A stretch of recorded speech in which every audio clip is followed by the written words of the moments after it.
Olá, educadores e educadoras, sejam bem-vindos a mais um podcast da Educativa. Hoje com uma convidada muito especial que eu já vou revelar daqui a pouquinho.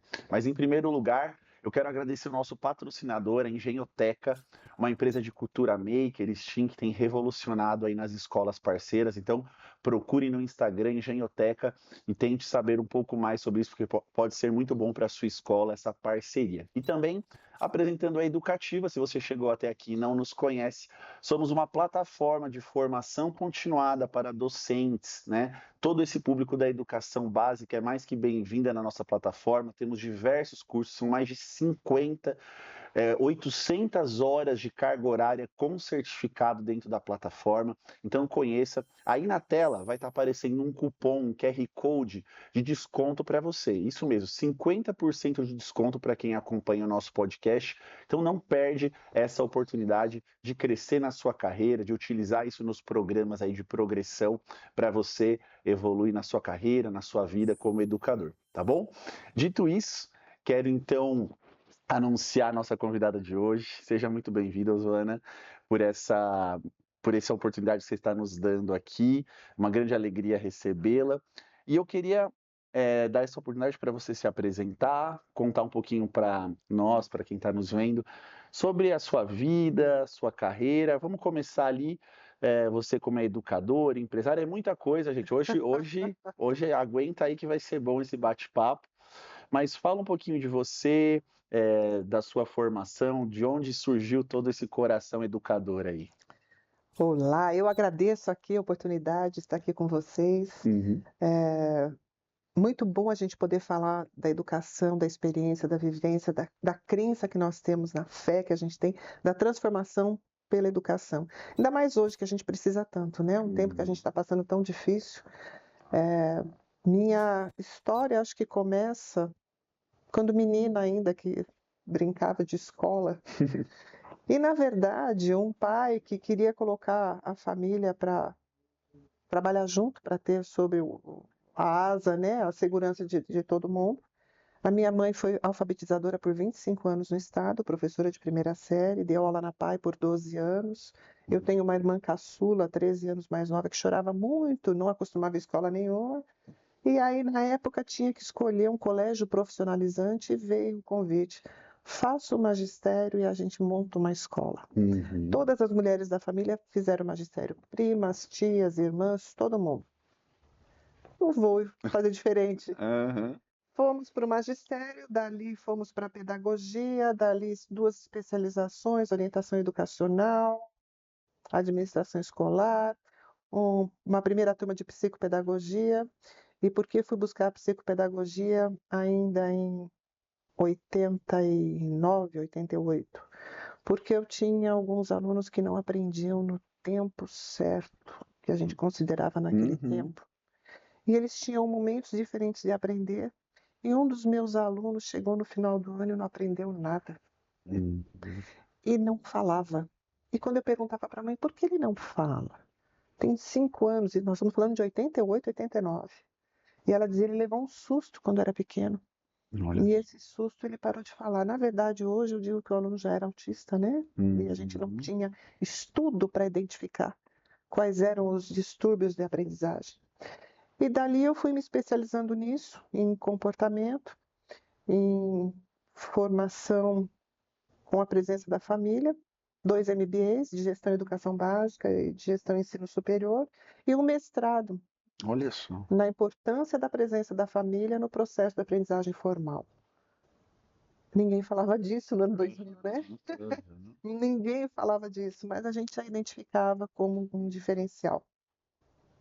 E aí os trabalhos com a educação foram se misturando com a minha vida, né? Na escola já tem 43 anos, ali daquela história de 81, que tinha que fazer o magistério, muito menina, tinha que convencer, imagina com 15 anos, um pai que eu era confiável para educar seu filho, né? Uhum. E acho que veio esse amadurecimento muito precoce, essa vontade de fazer a diferença, essa curiosidade de entender onde a gente pode estar sempre melhorando. E Perfeito. deu no que deu, né? Aham. Hoje está aqui, né? Que maravilha. Falando um pouquinho do Paineira, a origem, a história dele tem a ver com a sua família? Vocês entraram depois? De onde surgiu o colégio? Então, a minha mãe, professora alfabetizadora, conhecida como Tia C, professora Uhum. Sebastiana. Daí vem o meu nome, né? O meu pai Oswaldo, minha mãe Sebastiana, eu sou Osvana. E aí Ah, nasci mulher. foi a mistura. É, e aí chamada de Tia C, muito conhecida na região por Tia C. Quando nós montamos a escola em 81, eu fazia o magistério de manhã, ficava na escola à tarde, minha mãe ficava na escola de manhã e dava aula no estado à tarde. Era a escolinha Tia C. Uhum. Quando foi no ano 90, 89, 90, nós demos entrada para o então primeiro grau. Então, nós começamos na escola, e aí não podia o aluno grande estudar na escolinha Tia C, então vamos dar um nome Uhum. paineira, porque a área onde a escola está hoje tinha uma paineira centenária, Olha só. e era um ponto de referência na região a nossa paineira. Uhum. Então, nasceu o Centro Educacional Paineira. Entendi. E de lá para cá, a gente veio aprimorando, montando, era então primeiro grau, segundo grau, hoje ensino fundamental, ensino médio, e a gente vem acompanhando. Eu penso que por ter sido o primeiro e único lugar praticamente onde eu tive experiência profissional, eu até dava aula de substituição no estado, fiz algumas outras coisas, mas eu tinha uma ânsia muito grande de procurar o que tivesse de melhor para eu trazer para dentro da minha escola, para eu Uhum. poder fazer o melhor para aquelas crianças que ali tivessem a oportunidade de estudar. E dessa minha curiosidade, eu acho que veio toda essa trajetória, essa jornada, onde eu acabei fazendo e buscando esse diferencial todo que a gente aplica hoje. E aí o nome diferente, uma grandona, né? A gente chama atenção, foi fazendo Aham. a jornada acontecer. Que maravilha. Uma coisa que você falou que me chamou a atenção agora, né? Então, você teve a jornada ali na iniciativa privada, com um colégio, também, imagino eu, entendendo todos os desafios da gestão escolar, né? Porque a gente fala muito isso aqui na Educativa no podcast, o desafio que o gestor escolar tem de ter uma coisa tão linda na mão, que é a pedagogia, a formação de pessoas, do indivíduo, paralelo a um negócio que também tem seus desafios, seus dilemas, seus problemas, e chega um determinado momento que isso se cruza, né? A beleza da educação com, às vezes, a frieza do negócio, eu vou chamar assim, né? Como que você percebe esse desafio de trabalhar com algo tão belo, tão lindo, mas também ter que ser muito consciente, muito racional, né, quanto ao negócio. Como que você lidou com isso? Eu penso, Arlindo, que muito contribuiu a minha formação. Uhum. Eu venho de uma família muito família, né? Onde a gente sempre valorizou muito os bons princípios, os bons valores, a boa moral. Eu tive um pai que trabalhou muito em recursos humanos, tinha uma visão à frente do tempo dele, e ele sempre procurou promover isso para nós. Uma mãe professora, educadora e um pai trabalhando com a relação de trabalho, acabou, acho que, dando essa formação desde muito cedo para todos os filhos, o que é custo, o que é dívida, o que é ganhar, valorizar o que você trabalhou para ter. E isso, quando a gente entra para uma gestão, você toca num assunto muito delicado, que é bem verdade. Nós temos duas linhas, a gestão e o pedagógico. Elas têm que estar juntas, né? Elas não podem nem estar separadas, mas também não podem se atrapalhar. Uhum. Primeiro, enquanto educadora, a gente tem que saber de onde a gente parte para onde a gente quer chegar, né? E falando da trajetória, a geração que a gente vem acompanhando, cada geração tem um tempo de aprender diferente, um movimento de aprender diferente e uma circunstância de aprender diferente. Uhum. Mas a aprendizagem é a mesma. A gente ainda aprende falando pelos fonemas, pela escrita, produção literária, por mais que se use tela, por mais que se use novas tecnologias, a aprendizagem é amolecer a mãozinha, a aprendizagem é ouvir, entender e reproduzir, a aprendizagem é a mesma. Uhum. Então, saber para onde parte, onde quer chegar, a gente pode escolher diversas metodologias. Tem o Piaget, tem Vygotsky, tem Waldorf, Aham. tem Montessori, tem construtivismo, tem, mas o conteúdo é único. O conceito da aprendizagem A gestão do negócio, e aí eu acho que não é só para a questão da escola, mas para dentista, para advogado, você tem que ter noção do empreendimento, da onde você parte, para onde você quer chegar, Perfeito. né? A gente põe muitas vezes o coração e esquece de fazer a gestão. Formação, acho que em primeiro lugar. O entendimento de qual é o seu tamanho, né? Para onde você vai dirigir o encaminhamento da sua meta ali onde você quer chegar. E está corrigindo toda hora os seus passos. Eu penso que nesses anos todos de escola, nunca foi tão difícil quanto foi a pandemia. 2 anos com a escola fechada. E aí não tem histórico para dizer, tem uma formação que eu conheço, que eu faço. Ou pega ali na rédea e vamos caminhar junto. Não tinha teoria, né? Nenhuma, né? Nenhuma. Treino é Tudo era treino, jogo é novidade. jogo, né? Agora é hora do Exatamente, jogo, hora de colocar em exatamente. prática. Então foram alguns episódios, né? Inadimplência, negociação, o próprio êxodo das escolas, das famílias, das crianças, né? A gente colocar isso tudo na prática e ver como é que a gente resolve os problemas. Trabalho em equipe, né? Quando a gente consegue consolidar uma equipe que é pró do seu trabalho, ter um ambiente saudável dentro da escola, ter os mesmos conceitos, os mesmos diálogos. Não adianta a gente dizer, olha, eu quero ir por aqui, o professor tem uma ideologia ou tem um trabalho que ele quer para outro lado. Tem que estar todo mundo junto no mesmo discurso. Perfeito. Da mesma forma, acreditar que a gente tem como fazer a diferença. E aí motivar, estimular, trazer sempre, poxa, nós somos cada dia melhores e somos cada dia melhores. Quando a gente percebe, diferente, eu digo, né, de produção de qualquer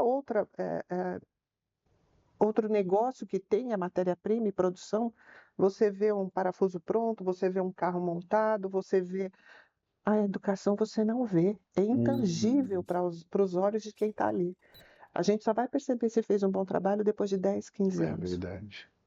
Não sei nem se respondi, né? Não, perfeitamente. Você está falando e eu estou aqui degustando as palavras. Tá muito, muito bom mesmo. Conta um pouquinho para a gente sobre essa sua trajetória também, que permanece na iniciativa privada, liderando ali o colégio, mas também fez a migração para o serviço público, né? Conta um pouquinho para a gente, que eu acho que, para quem não sabe, né, compartilhar com você é um segredo. A Osvana já foi vice-prefeita de Santo André, né? Isso. Então ela tem toda uma trajetória aí na vida pública também. Conta um pouco, porque eu acho isso muito interessante. Uma pessoa que consegue caminhar nos dois polos ali, né, no privado, no público e conseguir um bom caminho. Eu penso que essa minha curiosidade, essa minha vontade de saber, de entender, inclusive sobre a gestão, me levou a aproximar de entidades de representação de classe. Então, a própria Associação das Escolas Particulares, a Federação Nacional das Escolas, e eu queria entender, por exemplo, como é que um deputado faz um projeto de lei, coloca um ensino fundamental de 9 anos, acabou a 8ª série, vai ter o 9º ano, pré-escola passa a ser 1º ano. Como é que ele monta uma lei que a gente coloca para execução dentro da sala de aula sem ele saber o que é que funciona dentro da sala de aula? E aí isso me aproximou da federação, e dentro da federação eu acabei tendo uma função de acompanhar projetos de leis, ir a alguns gabinetes, me envolver um pouco mais com o que está fora dos muros da escola. E isso é bastante importante porque, por mais que a gente não queira fazer a política, não queira ser da política, não queira a política, a gente precisa da política. Não tem como fugir. É uma necessidade. Acho que meu nome chamou a atenção, né? Porque eu estava sempre em articulação. Olha, isso aqui não é bom, isso aqui é bom.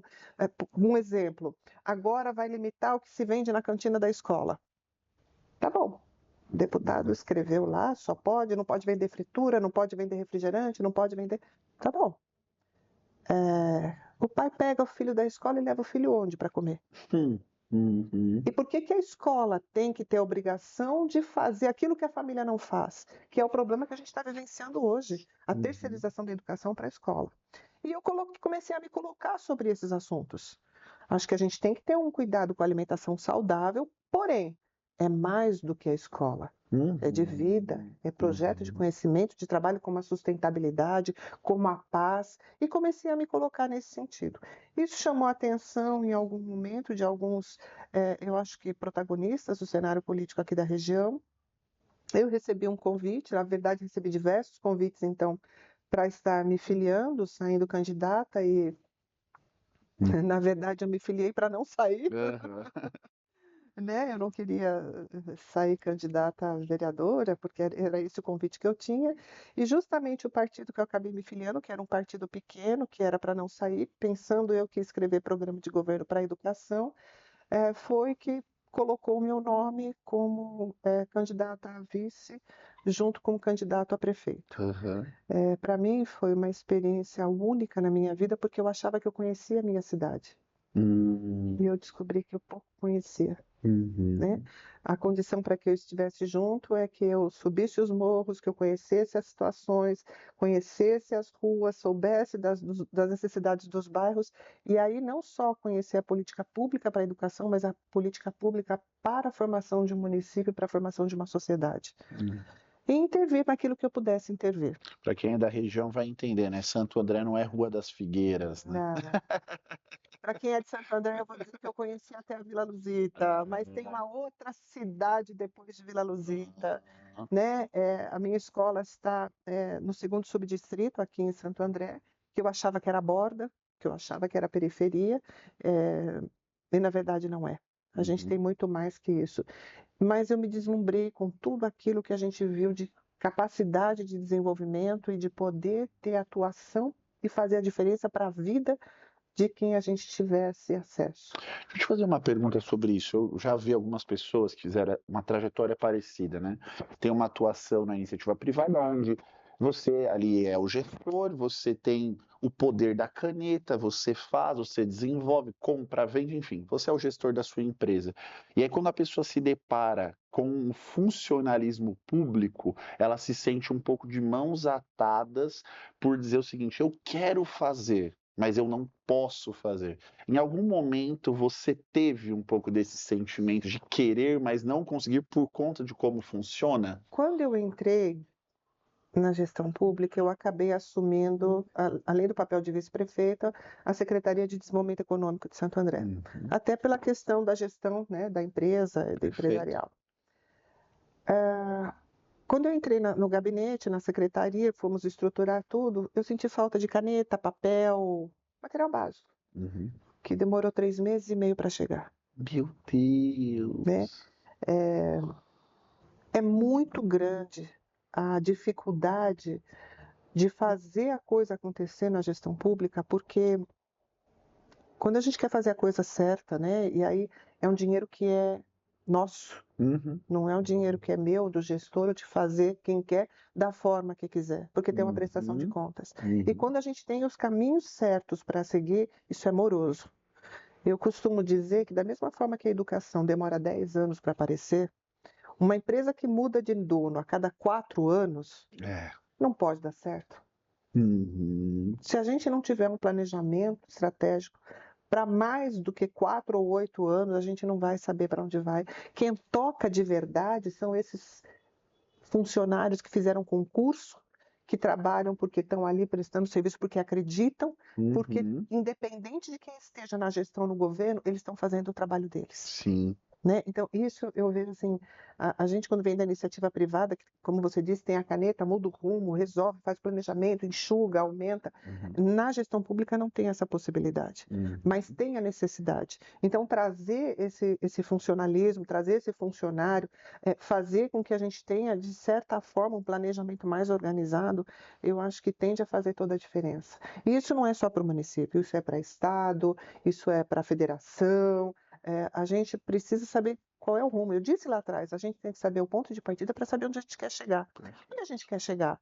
É um Brasil com menos violência, é um Brasil com mais oportunidades, é um Brasil com estudo garantido para todos, Uhum. com oportunidade de trabalho. Como é que a gente faz para chegar nisso? Uhum. Né? Então, é um trabalho muito grande. O que eu penso é que a gente precisa capacitar quem está lá. Perfeito. Uhum. Não sei se foi clara. Não, totalmente, totalmente.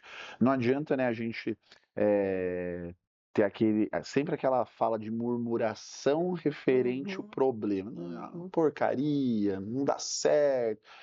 Ou a gente pode viver dessa maneira e perpetuar essa situação, vai ser para sempre, Se ou conforma. exatamente, ou alguém tentar, peraí, vamos tentar conversar, vamos, como você disse, trazer soluções reais, práticas, que sejam viáveis, capacitação totalmente viável, né?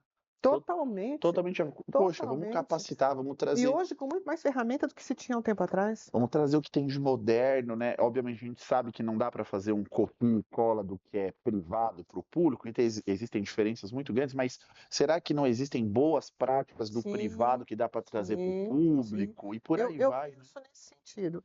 E acho que até mais que isso, porque quando a gente tem uma iniciativa que ela tem aderência, que começa a repercutir, a gente consegue viabilizar.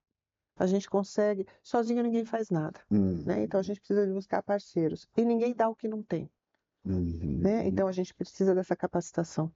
É, Enquanto as pessoas de bem não ocuparem os melhores lugares, é, a gente vai ficar à mercê daqueles que estão ali com projetos pessoais. Por isso que é importante a gente ter muita consciência de que o coletivo tem que ser maior, para que uhum, todos melhorem. Não adianta melhorar só para mim. Tem que sim, melhorar para mim, para você, para todo mundo que está aí nos assistindo, para todo mundo que está participando, para que a gente tenha uma condição de desfrutar todo mundo igual. E uma sociedade mais feliz, com certeza. saudável. Com certeza. Eu, às vezes, tenho um olhar, o pessoal chama um olhar meio utópico da realidade, É, mas eu falei, Poliana, mas se você também não for um pouco sonhador, você aí cai numa tristeza, né, com a realidade. sim, Então, vamos tentar acreditar que vai ser melhor, vai ter alguma sim. alternativa para mudar essa situação difícil que a gente enfrenta na educação, às vezes, como um todo, né? Às vezes a pessoa, algumas pessoas falam, nossa, mas como é que você chegou lá? Como é que você foi, né? Você é vice-prefeita, secretária de Desenvolvimento Econômico, foi ouvidora. Como é que você chegou lá? Talvez porque eu não ouvi quando disseram, isso não dá, isso não Nossa, pode, isso não chega. perfeito. A minha inocência, a minha falta de malícia é que me faz caminhar. E quando a Uhum. gente caminha sabendo para onde a gente vai, só vai. As coisas vão acontecendo, as portas vão abrindo, às vezes não, às vezes vai fechando, às vezes não vai acontecendo, né? Um passo para trás para dar dois para frente, mas eu acho que é propósito, Aham. né? E a gente precisa ter um propósito. O quanto a gente puder fazer a diferença na vida de alguém é legado, né? Volto a falar, é Sim, legado. A sim, gente tem que deixar. E nesse mundo a gente está de passagem mesmo, totalmente. né? Por isso que vamos fazer o bem, vamos É. melhorar, vamos ver o que Tudo, que. tudo que é material vai ficar. Agora, ideias, conceitos que você deixar nesse mundo, ele vai permanecer, né? O legado Eu mesmo, acredito uma nisso. construção de Eu ideia, de acredito mundo, nisso. né? Eu acredito e eu penso que é esse legado que vai transformar. A gente tem uma crise de geracional, eu penso, Uhum, né? Os valores estão se perdendo, né? uhum. Nós estamos na segunda geração de filhos que não escutam o não, né? Hum. Então, os pais não ouviram não e agora não reproduzem o não para os seus filhos. Ah, mas você acha que tem que falar não? Não, não é que eu acho. A primeira falência tem que ser na cantina da escola. Uhum. Talvez seja a única. Porque são nessas experiências menores, onde a família está aqui para dar o suporte, que a gente vai aprender a trabalhar as dificuldades para crescer adultos melhores, formação de caráter. Precisa ouvir o não, precisa ter o limite, precisa da disciplina, precisa da partilha, precisa de convivência. E quando a Uhum. gente não deixa que a criança resolva os seus problemas, a gente vai vendo que isso vira um conflito que tende a piorar cada vez mais. Eu, às vezes, me assusto com o rumo que a nossa sociedade tem tomado, Uhum. né? Princípios e valores, crenças. Eu penso que a gente tem que começar a colocar mais a mão na massa para trazer mais orientação.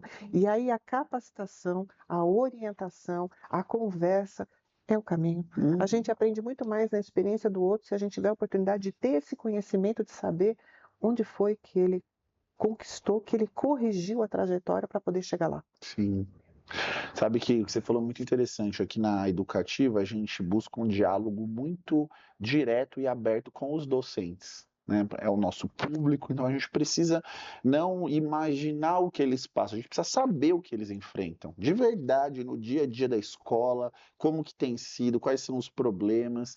E uma coisa que você me chama muito a atenção, porque eu ouço muito dos docentes isso, é a questão da falta de limites dos alunos. Então eu penso e queria a sua fala sobre isso, essa falta de um não que a criança ouve dentro de casa vai refletir na sala de aula, porque ela vai trazer aquilo como uma consequência, um reflexo. Poxa, se o meu pai e minha mãe não me falam um não, então essa moça aqui que eu estou vendo às vezes também não vai. Eu posso. Você entende dessa maneira também? É a subserviência. Se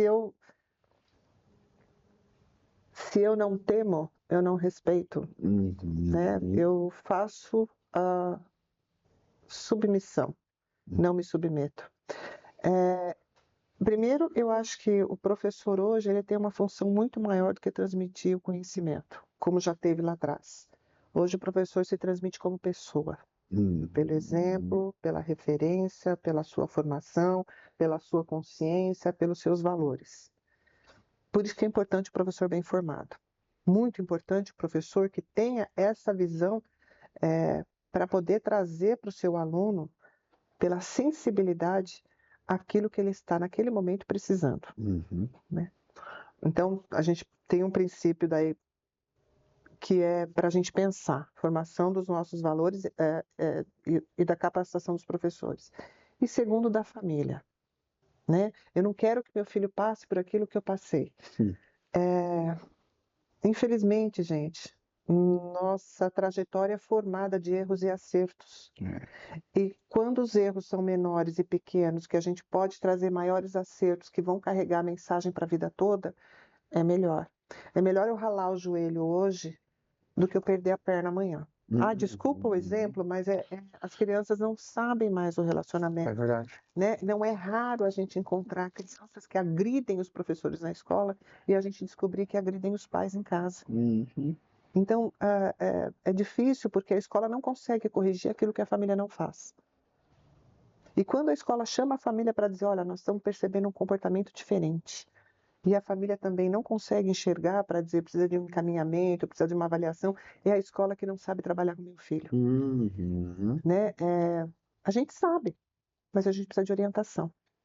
Eu costumo dizer na escola, já puxando para um outro lado da nossa Claro, claro. conversa, muitas vezes a escola faz alguns encaminhamentos. Vamos fazer uma avaliação com fono, vamos fazer uma avaliação com neuro, vamos fazer uma avaliação com oftalmo, porque a escola percebe que tem alguma coisa difícil, diferente.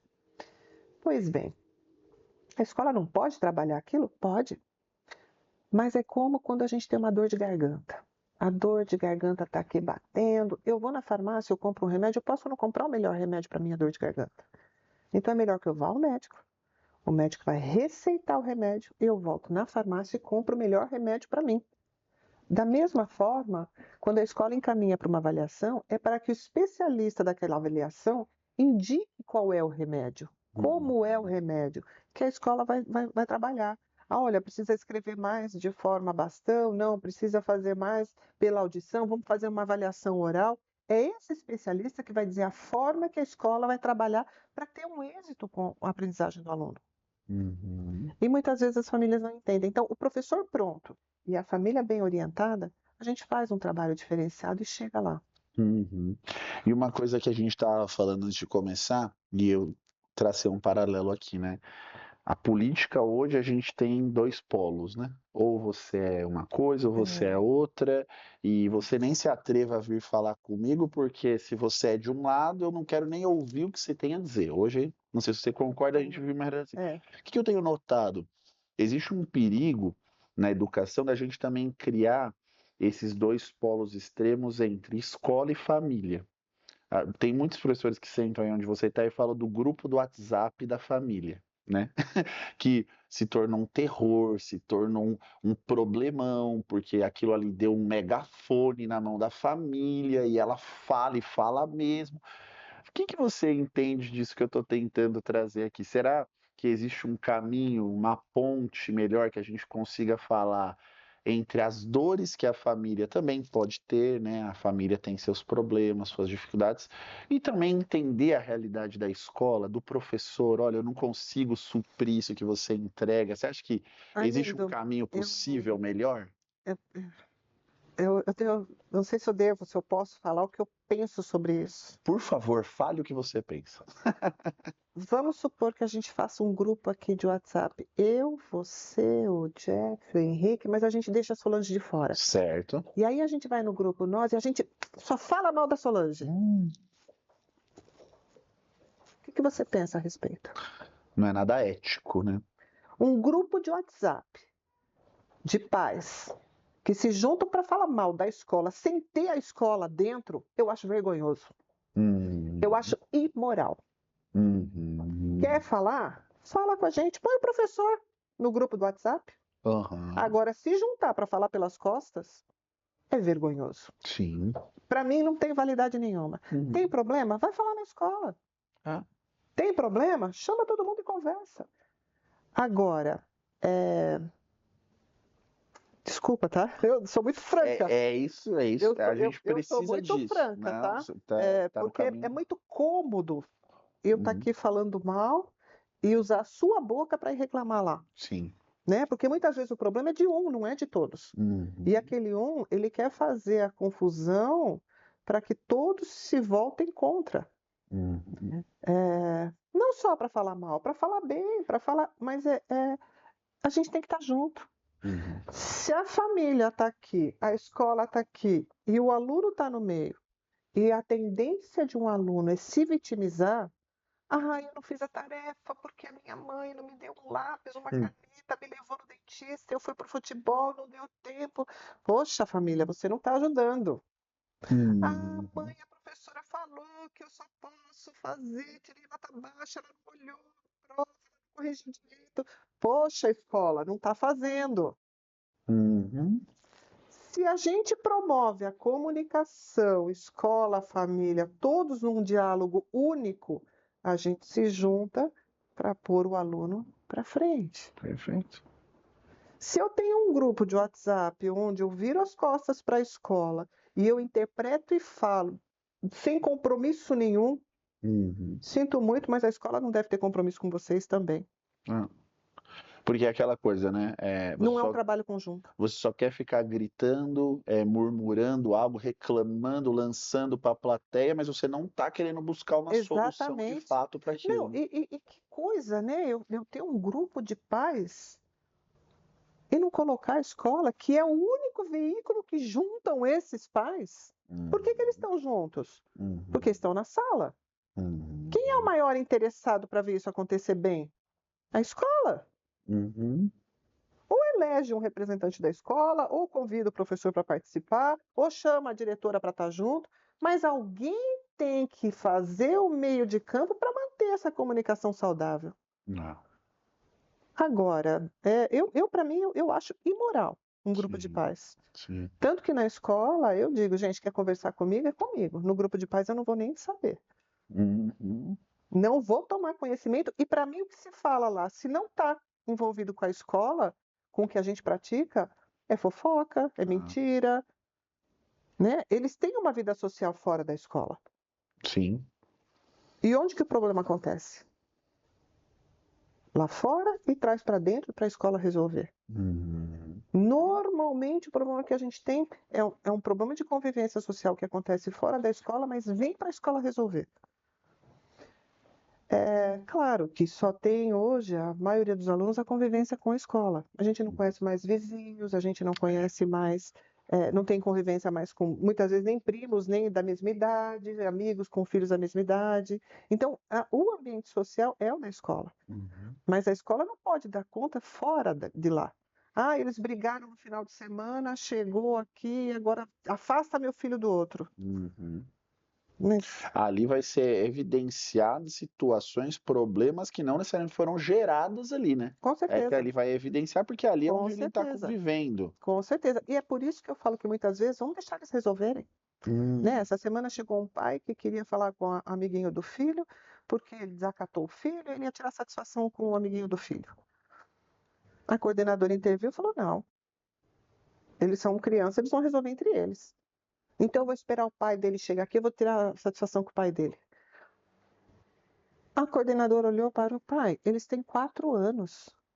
Eles são amigos, eles estão estabelecendo uma relação de convivência. E você não pode se doer pelo seu filho, porque o seu filho está aprendendo isso. E você tem que ensinar, não fazer por ele. Acho que caiu a ficha ali para ele dizer: puxa vida, né? Como é que eu vou tirar a satisfação do pai da criança de 4 anos? Então, essa falta de habilidade em desenvolver esse relacionamento social, esse relacionamento moral, o certo e o errado.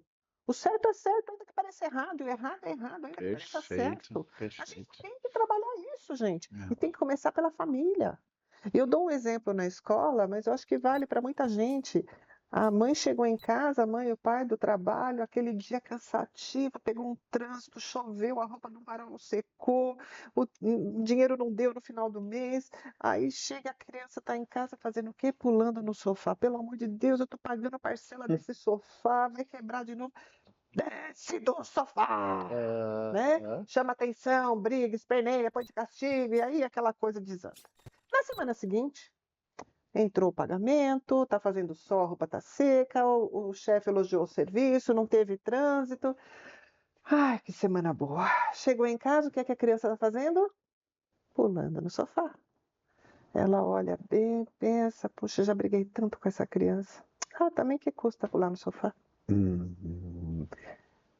A cabeça da criança está certa ou está errado pular no sofá? É um exemplo bobo. Sim. Mas é quando a gente puxa na origem do valor do certo e do errado. Então, até a firmeza das famílias no trato com as correções, com o trabalho, e eu não faço apologia aqui a nada de agressão física, não, pelo amor de Deus, pelo amor de Deus. Mas limite, disciplina. E a gente saber o que eu estou exigindo de verdade. Eu estou exigindo uma conveniência para mim? Ou eu estou exigindo na formação do meu filho um valor que é arraigado àquilo que a gente acredita? Perfeito. Né? Isso eu acho que é para a gente pensar um pouco, né? E trazer isso para essa relação com a escola. A gente está falando da base, né? Da raiz de muitas outras situações, né? Isso vai desencadear. Queria que a gente falasse um pouquinho agora. Você trilhou uma trajetória onde você, vou te chamar assim de representante, mas entendendo bem, né? Eu acredito que você conseguiu ao longo da sua vida colher muitas dores desses mantenedores de escola, donos de escola, diretores, tal.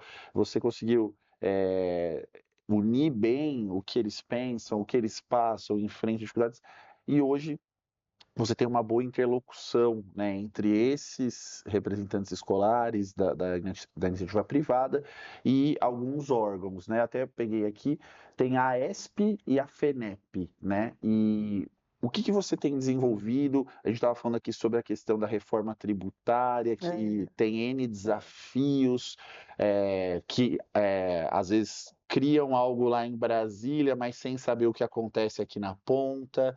Como que você enxerga hoje, o que você poderia resumir de dores assim desse mantenedor de um colégio particular e como vocês têm tentado defender e enfrentar essas situações? Bom, eu acho que algumas dores já são oriundas de tudo isso que a gente tem vivido na sociedade, né?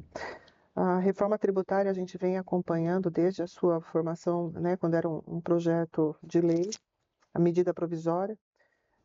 2 segmentos conseguiram uma alíquota diferenciada, que foi saúde e educação. E a educação foi porque nós sensibilizamos esses que estão na redação da criação da reforma para dizer: olha, a educação não tem matéria-prima. A gente não troca ICMS de nada, porque a matéria-prima são os alunos.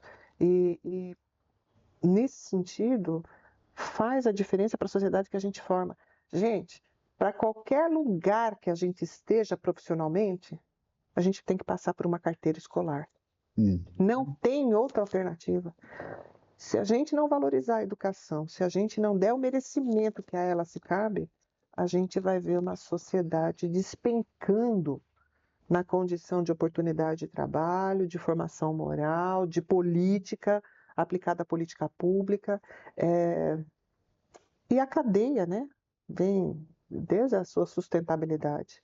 Então, nesse sentido, o trabalho de acompanhar os projetos de lei na educação, de vislumbrar o que se escreve para que o que se cumpre, a gente tem aí lei de inclusão, até que ponto a gente tem que incluir uma criança que está num balão de oxigênio em cima de uma cama hospitalar sendo carregada para dentro de uma escola. Isso é inclusão?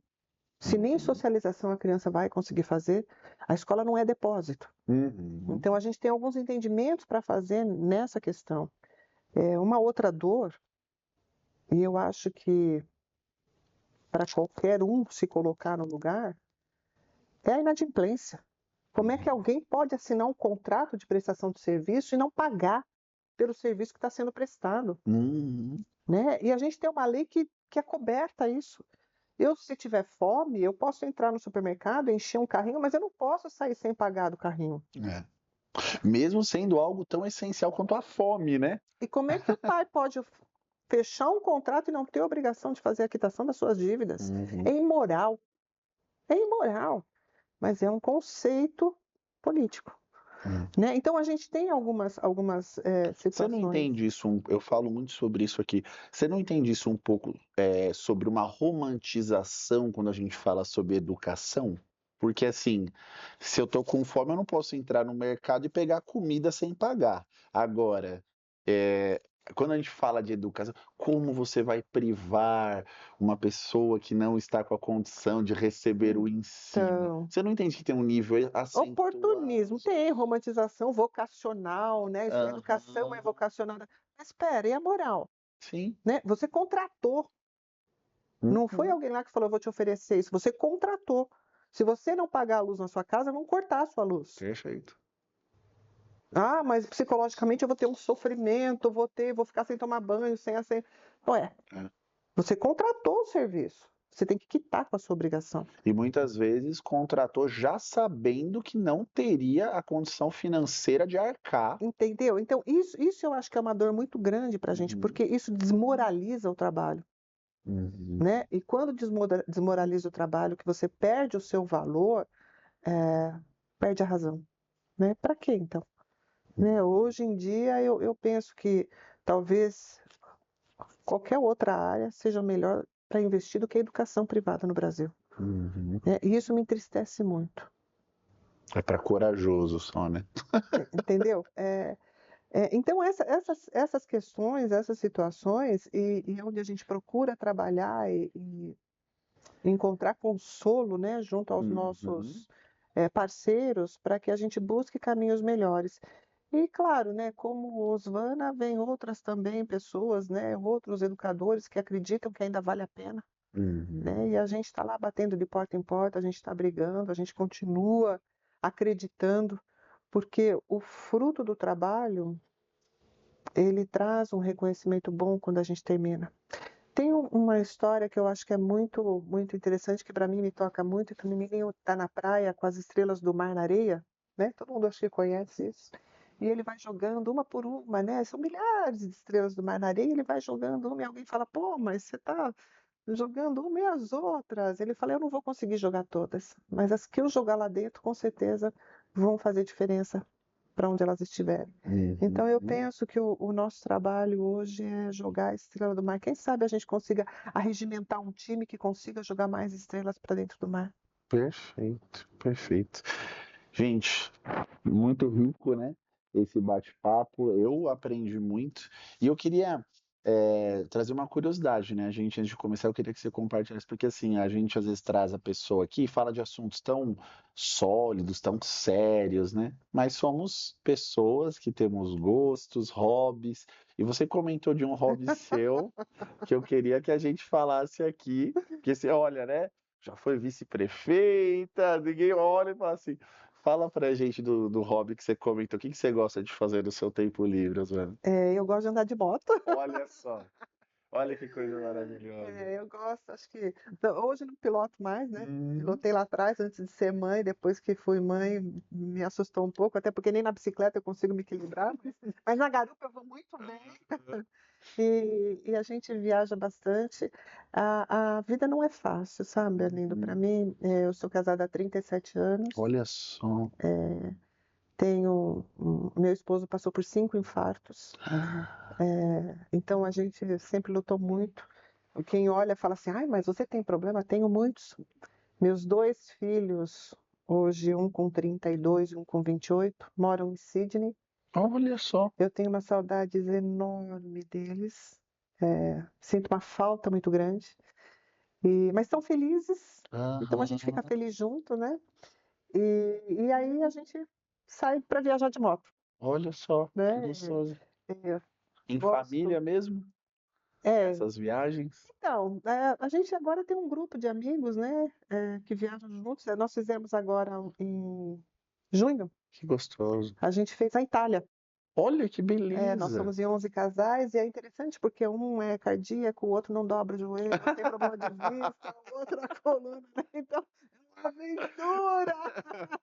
Que demais. É uma aventura. Mas a gente todo ano procura promover, né, Uhum. essas viagens enquanto dá de final de semana. A gente se aventura, gosto bastante. Gosto muito do mar, me aventuro Sim, em alto mar. Quando dá, eu gosto de entrar na água que mesmo. gostoso. Eu acho que é onde a gente também encontra momentos para extravasar isso tudo, né? Com certeza. A vida, ela passa por períodos, jornadas e por caminhos que a gente tem que buscar aquilo que a gente se sente bem, que faz feliz. Sou uma boa leitora, adoro ler um livro, aventurar de conhecer lugares novos, lugares diferentes, culturas diferentes e principalmente, às vezes meu marido fica até bravo, mas por onde eu passo eu tentar conhecer o que é que tem de educação aqui que é diferente, que pode fazer a diferença para nós. Uhum. Né? Então, temos um grupo de educadores, fizemos já diversas missões educacionais. A escola é associada à Unesco e pela Unesco a gente se gabarita para muito tema mundial para trazer para dentro da sala de aula, para dentro do conceito da educação. De alguns lugares tiramos proveitos maiores. Em 2018 fizemos uma missão para o Canadá Olha só. e lá eu me encantei. 2018 me encantei com uma coisa chamada Google. Em Uhum. 2018. O que é isso? O professor está dando, está aplicando. Voltei para cá, procurei a Google no Brasil e, gente, eu quero isso para a sala de aula. Uhum. Né? Eu quero isso para os meus alunos.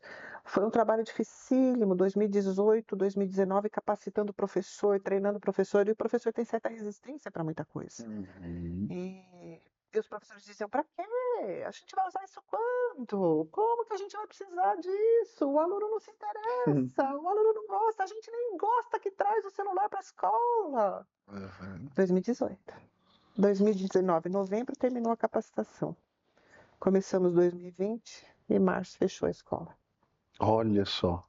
Tudo fez sentido ali, né? Tudo fez sentido ali. Então, algumas coisas, num outro ano nós visitamos as escolas na França, e uma coisa me chamou muito a atenção lá de diferencial, na época as carteiras em fileiras, algumas de uma forma diferenciada na sua formação, mas a mesa do professor no fundo da sala de aula. Olha só. Ele me chamou a atenção, bobagem. O que se investe para fazer isso? Nada. E eu voltei para a escola e comecei um trabalho com os professores. A mesa vai para o fundo da sala de aula, seja formação em U, seja formação de fileira, seja formação como vocês quiserem, mas a mesa do professor vai para o fundo da sala de aula. E a mesa voltava para frente, vamos levar a mesa para o fundo, até que eles entenderam que a mesa no fundo da sala de aula trabalha a disciplina do aluno. Porque o professor está atrás, porque o professor está junto com a turma do fundo.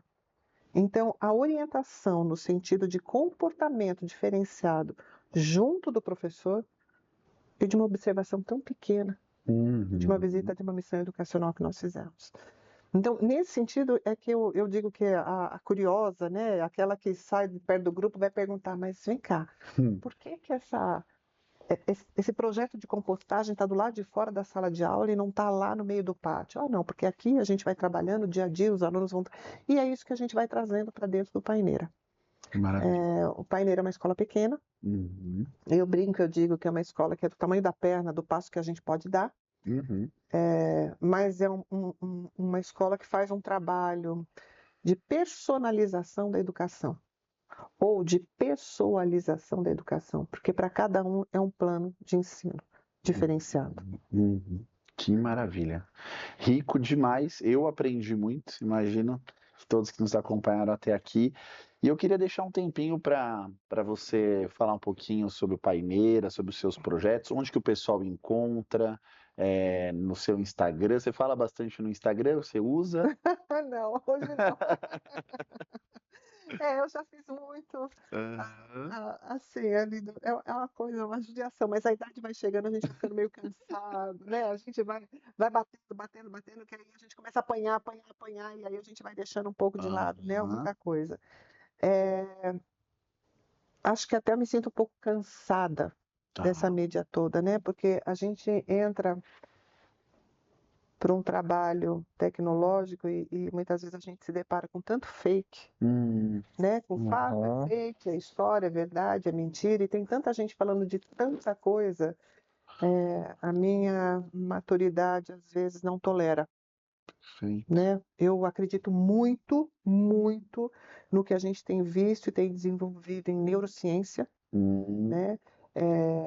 Para entender comportamento, para entender algumas coisas do que a gente trabalha. O cérebro é o único órgão que não dá para tirar um pedacinho para fazer uma análise e dizer, ó, conserta assim. Hum. A gente tira o pulmão, tira um pedacinho do rim, um pedacinho do fígado, um pedacinho da bexiga, mas do cérebro não dá para tirar um pedacinho. Então, é um único órgão que a gente só pode estudar depois de morto. E aí a gente vem com alguns pontos para dizer, olha, tecnicamente pode ser isso, mas se funciona diferente. Eu desafio aqui a dizer quem, no seu tempo de escola, era bom 100% em tudo. Ok. Então, hoje, o número de alunos com laudos que a gente tem quer dizer o quê? Que, porque ele não tem, hoje, tem déficit de atenção, mas hoje ele tem uma dislexia, ele tem uma descalculia, a hiperativa, ele tem TOD, transtorno opositor, desafiador, ele tem... Para, Uhum. né? A gente tem que pensar um pouco no segmento como um todo e a neurociência vai trazendo isso para a gente, para entender, né? Em que momento que eu devo fazer esse trabalho, e a família é extremamente importante, Uhum. e como que a escola pode ajudar. Então, na educação, a gente começou falando um pouco da tecnologia, do meu envolvimento com a tecnologia, eu ainda desacredito um pouco, porque eu acho que faz muito bem, sim, mas se a gente não tomar cuidado, faz muito mal também. Uhum. E para quem passou por tudo isso que eu passei, eu ainda tenho hoje, né? Ainda tenho não, eu hoje tenho um pouco de receio dessa exposição, Entendi. Uhum. né? Mas o Paineira tem, Paineira tem, né? né? Eu também tenho, Osvana, só ir lá no meu Instagram, Aham. Osvana Fameli, Sim. né? Facebook, Se der um Instagram, Google também, Colégio Paineira, Santo Centro André. Educacional Paineira, Uhum. www.paineira.com.br, Centro Educacional Paineira. Uhum. Vai encontrar bastante coisa, vai ter muita coisa, sabe onde a gente se encontrar. Isso é muito fácil de achar hoje em dia, né? Hoje a gente se localiza, se informa, tem tudo, né? É só dar um Google, né? Perfeito. Mas estamos aí, eu fico à disposição, o que vocês precisarem, e conta sempre. E se eu puder pedir, vamos trabalhar a educação. A gente Maravilha. tem a obrigação de contaminar, de formar uma grande rede, uma grande teia e de jogar as estrelas na água. Arrisco dizer que vocês vão ver a Osvana mais vezes aqui, porque foi bom demais. Então a gente vai, obviamente, dentro da agenda dela, trazê-la para outros temas também. Acho que vai ser uma parceira da Educativamente, se assim desejar, né? Porque tem muito, muito assunto, muito conhecimento para poder compartilhar. Muito obrigado, Osvana, pelo seu tempo. Obrigado por você que nos acompanhou até aqui. Quero agradecer pela sua atenção. Continue acompanhando a Educativa, continue, se inscreva aqui no canal, tá? Novamente está aparecendo para você aí o nosso cupom de desconto. Osvana falou sobre o Google e me lembrou que dentro da nossa plataforma, dentro desses 50 cursos, nós temos 3 cursos sobre o Google for Education. Então, você que é um professor, que quer se aprofundar, utilizar as ferramentas do Google na sua sala de aula hoje dentro da Educativa, você tem essa possibilidade de mergulhar nesse conhecimento, tá bom? Mais uma vez agradecer a Engenhoteca, nosso patrocinador de Cultura Maker. Vai estar aparecendo também aí o link para você acessar as redes deles. E muito obrigado. Te espero na próxima. Até mais, gente.